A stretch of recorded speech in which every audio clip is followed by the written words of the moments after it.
படிக்கும் போதே வேலை வேண்டுமா, வெளிநாட்டில் வேலை வேண்டுமா? வாங்க Amrita international institute of hotel management, Thadagam road, Kovai. தொடர்புக்கு 9578109555.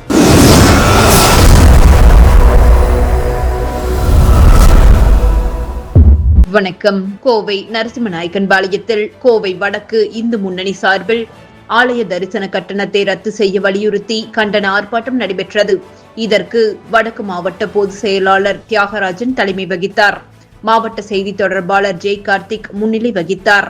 சிறப்பு விருந்தினராக மாநில பொதுச் செயலாளர் கிஷோர் கலந்து கொண்டு பேசும்போது, ஆலயங்களில் இறைவனை தரிசிக்க கட்டணம் வாங்குவதை தமிழக அரசு ரத்து செய்ய வேண்டும். இறைவன் முன்னிலையில் அனைவரும் ஒன்றே என்பதால் கட்டணம் இல்லாமல் அனைவரும் இறைவனை தரிசிக்க அனுமதிக்க வேண்டும் என்று கூறினார். தொடர்ந்து ஆலய தரிசன கட்டணத்தை ரத்து செய்ய கோரி கையில் பதாகைகளை ஏந்தியவாறு கோஷங்களை அனைவரும் எழுப்பினர். இந்த ஆர்ப்பாட்டத்தில் மாவட்ட செயலாளர் முருகன், மாவட்ட துணைத் தலைவர்கள் தினேஷ், செல்வம், மாவட்ட பொருளாளர் அசோக், ஒன்றிய பொறுப்பாளர்கள் கவி, சங்கர், இந்து அன்னையர் முன்னணி சரண்யா உட்பட 100க்கும் மேற்பட்டவர்கள் கலந்து கொண்டனர்.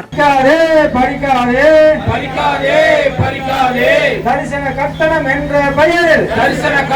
என்ற பெயரில் பக்தர்கள் பணத்தை பறிக்காதே. காசு கொடுத்து தரிசனமா, கடவுளை வைத்து வியாபாரமா?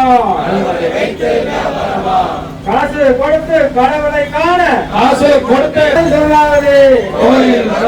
சொல்லாதே. அதிகாரியே அரசியல்வாதியே வாங்காதே போராட்டம். இந்து முன்னணி போராட்டம். தமிழக அரசு அறநிலையத்துறையே ரத்து செய். ஆலய தரிசன கட்டணத்தை ரத்து செய். நன்றி.